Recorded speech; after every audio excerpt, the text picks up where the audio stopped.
It's September and we're still harvesting a bunch of stuff. Like I've got all this okra and then an entire little basket of eggplant to process today. So just thought I'd show you before we head out that we are still getting lots of stuff here in our garden.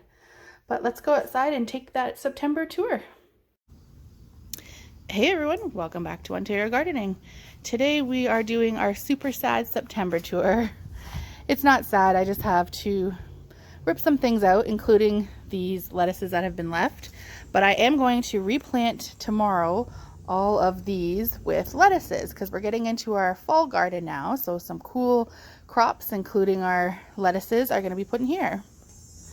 Making our way over to our tea garden, which has pretty much come to an end. I also am going to rip all of these out in the next day or two.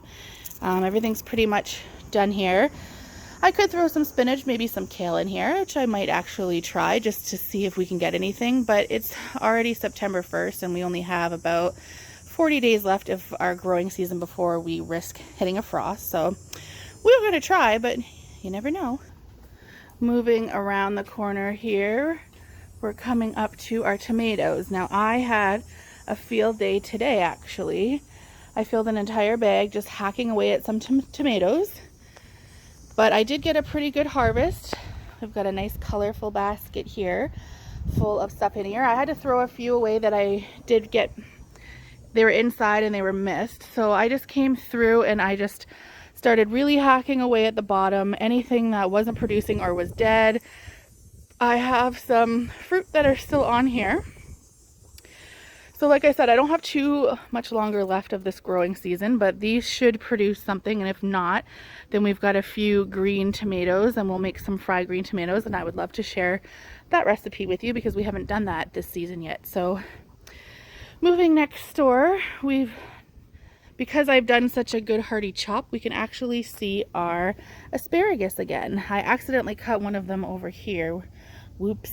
But yeah, hopefully they'll get some sun and some water in the next little bit. We've got our small little marigold patch here that's still working away. I am going to be doing a video series. It's going to be a week long, and every day I'm going to show you how to harvest a different type of flower. So I believe marigolds are day 1. So I'm going to show you how to save seeds from them and dry them out.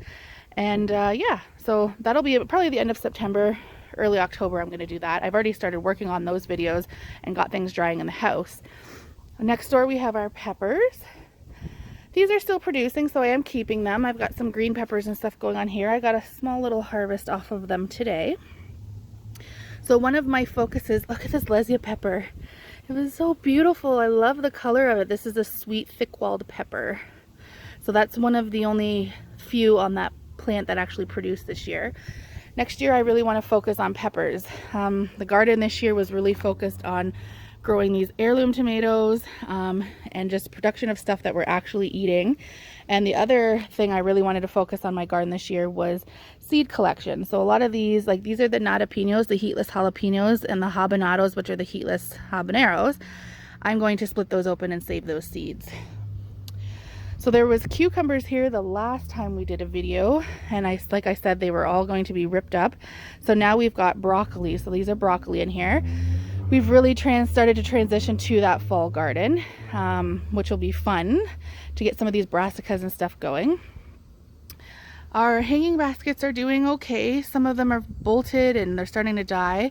I really would like to try clipping this coleus. Apparently you can clip it and then put the roots, or sorry, the clippings into water, let them root over the winter, and then have new ones next year. I want to try it just for more an experiment and fun than anything. Really, they're not overly expensive to buy at your local nursery, but anything that I can save a buck on and also, you know, just experiment with. I'm not going to put them in a greenhouse or anything. That would cost money. I'm going to clip them and put them in a mason jar with water and put them in a windowsill and see what happens. Mind the wind, we're in here for some storms today. So chives, I have successfully grown chives. So exciting. I'm going to get these cut off and then I'm going to probably dehydrate them. So I also said that I was doing a little experiment with these. In my last video I had harvested, these are green onions, I had harvested them off really little, put them in the dehydrator and made dehydrated onions, and they grew back. So I did it in enough time. I did it at the end of July where I could get another harvest off them. So I'm super excited. I didn't know until this year that these actually can grow back. Like if you snip them off, it's like the other herbs that will grow back. So I didn't know that. Super exciting. Next door looks empty, but I'm planting radishes here as well tomorrow with the lettuce and stuff. So I'll get a bed of radish going. We've got our carrots in here, and I think we're going to be good to go soon to pull these. Like they're looking really, really good. They're still super healthy. There's lots of growth in there. So I'm excited for those. Moving along to the other garden here, we've got our rutabagas, which, sorry about the sun, I picked a kind of crappy time to do a garden tour, but we've got our rutabagas that are coming along in here. So they've got nice thick stalks. I'm going to keep these in here I think till October when I harvest everything else. We have got next door some cabbages. I have got cabbages started here. Look how good these look already. So I got some cabbages, and then I've got cauliflower in there as well.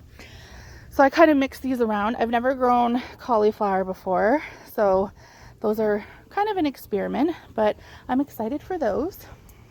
We've got all of our beans next door. I think I can probably do one more harvest on these. There's a couple that are kind of coming, but then there's a lot back there that have gone to seed, and we are going to save for seed for next year so that I don't have to buy green bean seeds. Our strawberries have pretty much died. They're just hurting. I've had to tie up our sunflowers that were completely falling out of the bed. I've tied them back to the fence, to different poles. It's probably really too bright for you to see these up here, but I've got these sunflowers and their heads are like the size of dinner plates, and as you can see, the bees are just loving them, so it's exactly what we want them to do. They're starting to die off now, but these ones are really, really tall. They flopped over now, but they were the highest I got. We got up on a ladder and we measured them.